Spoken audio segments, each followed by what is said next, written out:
Well, I just have to say that it is wonderful to be sitting here with you, Johannes, and with Koichi as well. And just the immense amount of experience sitting here at this table. Koichi, you with all of your space time and all your flights. And Johannes, you with your immense experience as the president of the Austrian Space Office and also a past IAF president. One thing that I'm curious about, I've been to several IACs, and so far they've all run very smooth.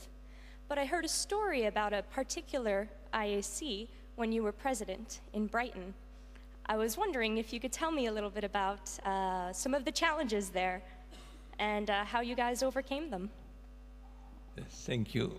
But this question is, of course, a bit difficult for me because it was a lovely place, Brighton. It was 1988, and we all came there, of course. You know, it's the southern part of England on the beach and so on. But it started badly because at that time, the Minister of Space in the UK didn't like space so much.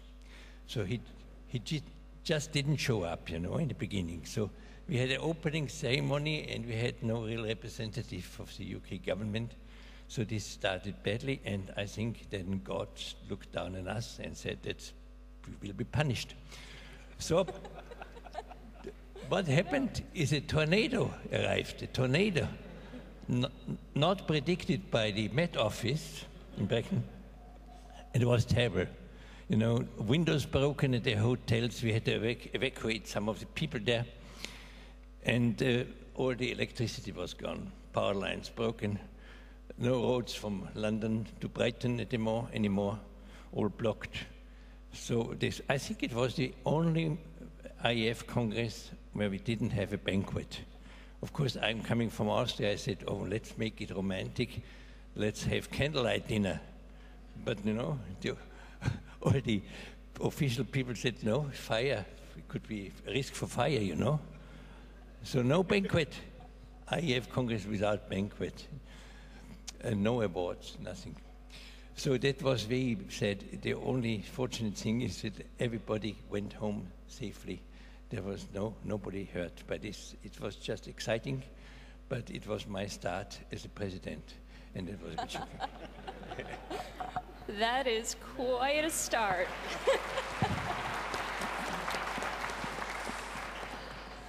Well, Koichi, I'm actually curious. You have so much experience. Have you had any challenges that you had to overcome on orbit? Hopefully not a tornado on orbit, but what experiences have you had?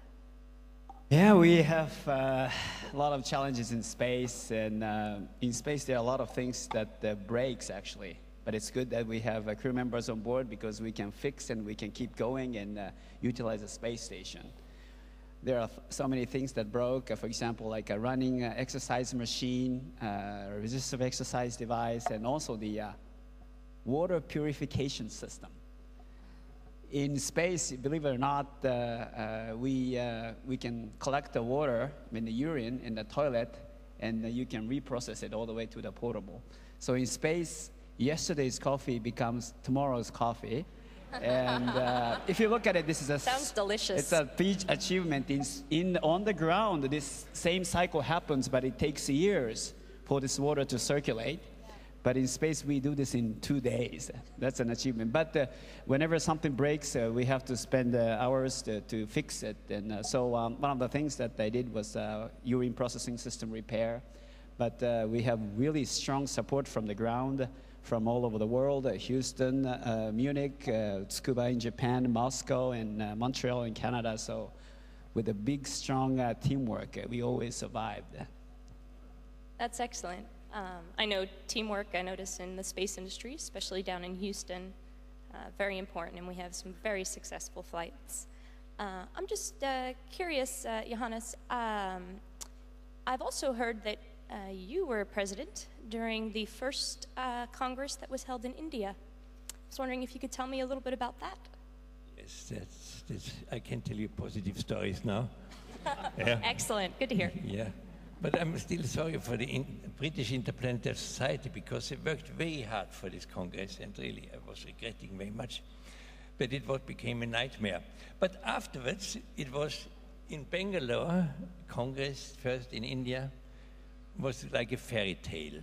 It was so beautifully organized that you can't imagine. It was the best exhibition I ever saw from ESA, best exhibition of CNES. We were almost competing CNES and ESA also. The French are part of ESA, you know. But it was fantastic, and I got marvelous hotels, marvelous reception, marvelous dinners. I couldn't even enjoy my suite at the hotel because I had so many dinners and speeches. But you know what's most important is it was the end of, at that time, it was the end of the Iron Curtain also coming up.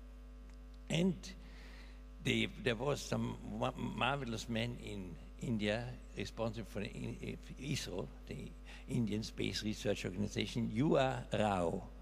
And he worked so hard for developing countries, so we created a committee, an IF committee for liaison with international organizations, but especially with developing countries, to start really to make space available for improving life on Earth for these developing countries. And this committee was meeting there, and we worked so hard that we prepared the first UN IAF workshop, also co-sponsored by ESA at the time, and always been co-sponsored by the hosts. The first was then in Montreal in 1991, after this time. But we prepared the way for the developing countries to take profit from space, of space technology. Excellent. And Koichi, and I guess he mentioned about how space can benefit the world. I heard a story that you actually grew bone density while in space, when most people lose density. Yeah, you're right. We have done a lot of experiments, and in space, if you stay there for a long time, radiation exposure and also this bone loss is a big problem. But I was a guinea pig to take medication to counteract of this bone density. On board the space station, we have really good exercise device. As I mentioned, a resistive exercise device, treadmill, running machine, bicycle machines, and we have a 2.5 hours scheduled every day for exercise. And these exercise devices really help to reduce the bone loss. And in addition to that, I took this medication called the bisphosphonate, alendronate. And actually, it's just my personal data, so it's not very significant that we have to have more N number to see this real effect of the human body. But my spine density increased by about 10%, and my pelvis bone density increased by 5%. So this medication that is used for osteoporosis on the ground actually really worked on board the space station as well. So with this medication and the great exercise device, I think we are really close to overcome this bone loss in space. That's wonderful. And so do you think you will take the medication again on your next flight, where you will be the first Japanese commander of the International Space Station? Well, yeah, definitely. I'll be happy to do that. And I would like to contribute as many experiments as I can. Well, I say cheers to that. Thank you. Thank you.